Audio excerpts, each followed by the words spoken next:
as middle school. This puppy, he just can't. Hey, hello friends, I am back. Oh my gosh, hi. Say hey, hello Eli. Hello. I have been working on my dream Outlander bounding, history bounding wardrobe for some time. While we all love Claire's wedding gown or her red silk dress, those are just not very practical to a 40-year-old mom of two. I just can't roll up into the school wearing an all silk dress. And so if I'm going to spend that oh my gosh, if I'm going to spend that much amount of time sewing something, I need to sew something that I can wear on the regular. I love most of all of Claire's season 1 looks, especially her Castle Leoc looks, and one particular one that I have been wanting to sew for myself is the outfit that she wears on episode 4. It's called The Gathering, and as much as I would love to sew up her gathering gown, the one that she wears at the oath taking, I really adore her boar hunting. It's just the layers. It's the chunky wool capelet, and I know that wool capelet is not historically accurate, but you know what? It's iconic Outlander. There are so many layers. I am breaking down this outfit into 3 different videos. So the first video, this video that you're watching, is going to be dedicated on kind of like the under foundational layers. So I'm wanting to sew up a skirt in a suiting weight wool, and I want to sew up a long sleeve or maybe a 3/4 sleeve blouse. As much as I love Claire's fitted tight wool bodices, that's just not practical for my life. So I need something that I will be comfortable in wearing, not only in my house moving around doing work, but also, Eli, you need to stop. What was I saying? Things that I can wear inside my house that I'm not going to get overheated, but also out and about. A fitted wool bodice is just not one of those things, as much as I would love to do that. Moving on to the next outer layer, I'm going to be working on a jacket. I'm not sure if I'm going to do a jacket or a vest. And then the final layer is her yummy capelet, which I knit myself, and her that looks like a Creole fish basket. She's obviously not wearing it to go fishing. She's using it to hold all of her medical supplies. Enough yapping. Let's get into the first layer, that skirt and that blouse. Let's talk about the skirt. I'm going to work on the skirt first, and then we're going to get into the blouse. So as much as I love Claire's pleated wool skirts, I have now made, I think, 4 pleated, just, you know, the regular rectangular pleated skirts, and I kind of wanting something more swishy. I do not wear as many under layers as Claire does in the show Outlander, nor do I wear a bum roll. So I just don't get that, you know, lovely swishy effect. And my skirts do not have the 6 to 8 yards of fabric that Claire wears in her costumes. So I want to achieve that swish without, 1, using that much yardage, and 2, without having to wear a bum roll, frankly. So I am envisioning this skirt as a pleated circle skirt. So yeah, pleated circle skirts still use a lot of fabric, but I think I can get away with using 3 yards of fabric and still get the maximum swish factor without having to have that much yardage or underpinnings. So I actually don't have a pattern for this. I feel like I watched enough YouTube videos that I think I can figure it out. I basically am taking my waist measurement and multiplying it by 3 and finding the radius and all of that. I'm not going to get into depth into that math. It involves pi, and not the pie that you eat. No, that pi, that 3.14 yada yada yada number that we all memorized as middle school. This puppy, he just can't. We've all memorized as middle schoolers, and we always say, hey teacher, when are we ever going to learn that? Need to learn this. Well, if you ever grow up and become a history nerd or a person that wants to make circle skirts, then you will have to know it. I guess let's look at this fabric. So I have about 3 yards, I think, of this nice brown wool suiting. It is 63 inches wide, so I think I have enough to do, I hope, 2 panels. The blouse, I have about 1.5 yards of this nice, I want to say it's like medium weight linen. I got this from fabric store and all the fabric stuff I use, I'll put it down in the description. First of all, I wanted something square neck, but that wasn't buttoned down. I wanted something over the head. Cannot find a pattern that I like right now, whether it be the big box patterns or indie patterns on Etsy or free patterns. I can't find anything that I like. Maybe I don't have the right words. If you have some good keywords that I can find a pattern like that, or if you know of a pattern that fits that type of Outlander aesthetic, let me know in the comments below, because I would really like to have a legit pattern that I don't have to fumble around. But I have been thrifting lately, and you'll probably see these in a thrift haul soon, but I stumbled across, and this was actually 50% off at Goodwill. I paid $2.50 for it, and I like the cut of the shirt. Actually, let me put it on. I forgot that I had this in my closet. I think this is a good option as well. I guess I have to mention that I have never copied a pattern from an existing piece of clothing that I have. I've seen people on YouTube do it, and I think that's my motto. If like people on the internet can do it, I can figure it out too. Isn't that everybody's motto? At least everybody that's on YouTube on this type of content is. I actually go for this one solely because I think copying it will be the easiest. So there's not any gather, so I don't have to worry about how wide to make that bodice front. But I do like the sleeves. The sleeves are not poofy, but I feel like I can poof them up. Plus this has that square neck that I was looking for as well. It mimics Claire's bodices that she wears on Outlander. So I'm gonna stop yapping and start on this project. I'm gonna start on the skirt first, and then let's get to making. Alright, so I'm about to cut this, and hopefully that all my calculations are correct. Before I do any of that, actually I probably should cut my waistband, because I'm not sure after cutting all of these bias circles that I'll have enough for my waistband. So my waistband, I'm just going to cut a rectangle of 34.75 by 4 5/8. This should give me enough for my circumference of my waist, obviously, but plus a little overgap or overhang to secure a button. I'm going to need you to get off my fabric now, okay? Please get off my fabric. Come on. I know. It's a good thing you're so cute. Eli's, come here. It is about 24 hours later. I had to take some time. I've been thinking about this for a pretty long time, and I did some calculations and some measurements, so I think what I'm going to do is fold my material in half, or fold it where it is like a square. So I'll have 63, the whole width of the fabric, plus 63 inches down, and draw my circle skirt from there. So instead of finding a radius of my waist, I'm going to find my diameter of my waist instead. My waist is 32 inches, so if I fold it in half and draw my diameter, am I using the right word?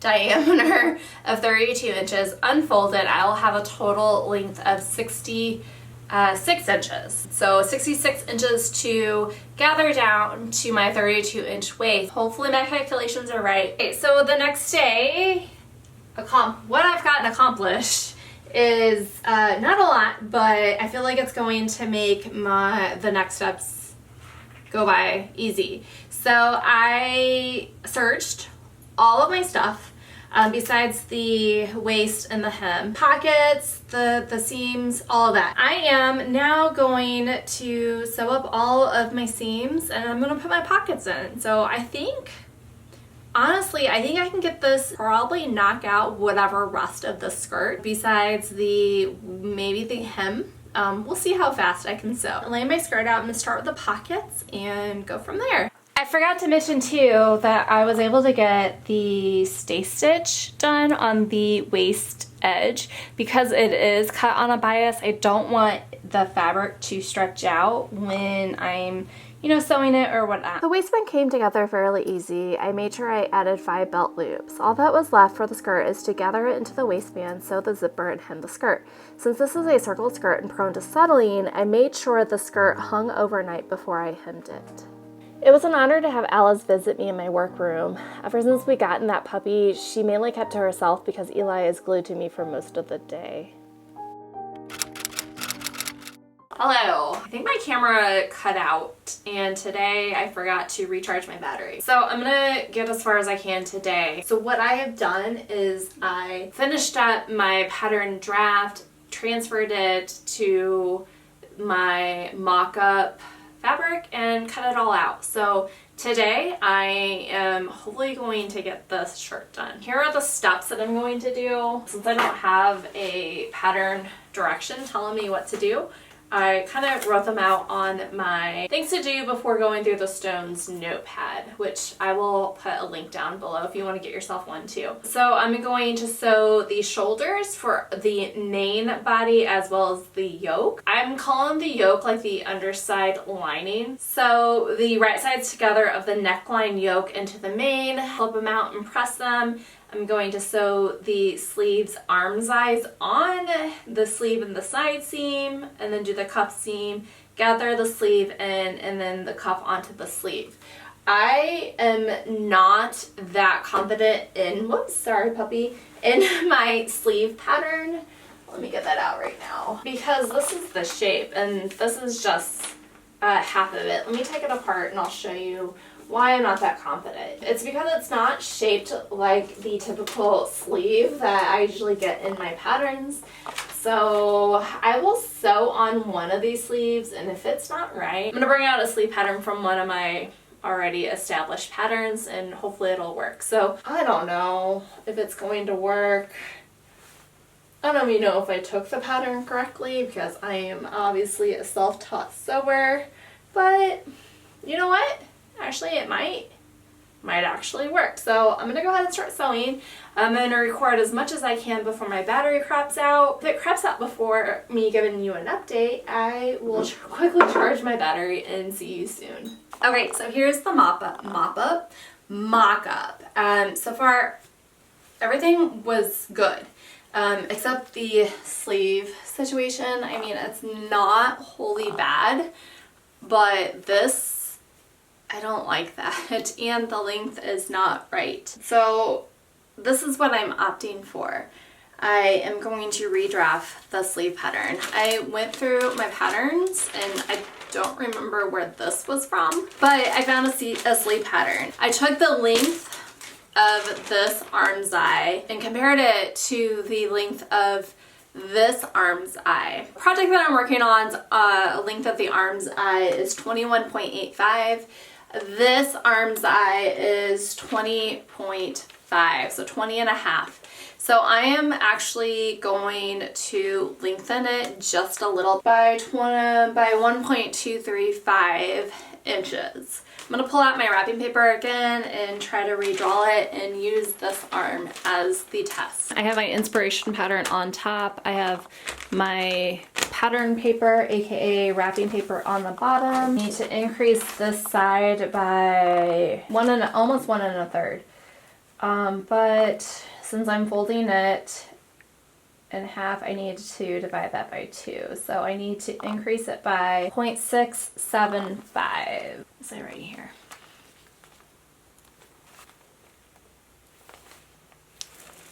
So if I measure this correctly, it should be 21.85-ish. So let's measure it. 21.8. So I think that is close enough. Huzzah! I think I had success. This green sleeve fits much better. I don't have this weird fold or gaping. I think I'm good to go. I think the sleeve length is pretty good. When I add the cuff, it'll be 3/4 length, just like the ones that Claire wears in the Outlander show. So I feel like I'm feeling pretty good. It is 12:15. I have 2 hours before I have to start being a mom again. So I'm going to go ahead and cut my teal linen and see how far I can get. Wish me luck.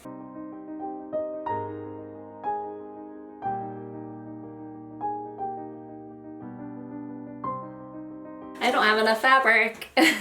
I thought I had enough fabric and I should have laid out my pattern pieces on my fabric to make sure I had enough before just willy-nilly putting my pieces on there and cutting. So I cut out just the front. Then I started laying it out and I'm like, oh schnooks. I don't think I have enough fabric. So I put down my back piece and I have enough to do the lining yokes, but I don't have enough to do my sleeves. I don't even have enough to do short sleeves, let alone 3/4 sleeves. So I am on the website that I bought this linen from. I bought it from fabricstore.com, which they're like a linen fabric company. And I guess I bought this fabric April 5th on 2021. So a year and a half ago. But looking at my order, I bought the 5.3 ounce, but I guess I only bought one. I don't know where in my head I thought I had 1.5 or 2. So I'm going to go ahead and buy one more yard of it. I'm going to buy a yard and just like cross my fingers to hope that the dye lot is not significantly different than what I have that I bought more than a year and a half ago. So I don't really know how long this is going to take to ship to me. I'm guessing a week or so. I can't do anything until this fabric comes in and I wash it. So I'll see you in about a week or so, maybe, hopefully. About a week later, I received my fabric and I was able to cut the 2 sleeves and cuffs and complete my shirt. I unfortunately lost that footage, so let's just skip over to the reveal. Overall, I'm really happy about the skirt. I think I like this one better than my thick pleated wool ones. I like that it's flowy, full, and of course has pockets. I can wear it in warm weather, but I can also layer it with tights or leggings in the winter. It is a perfect addition to my Outlander bounding wardrobe. That kind of gives a little read on Outlander without doing a full cosplay.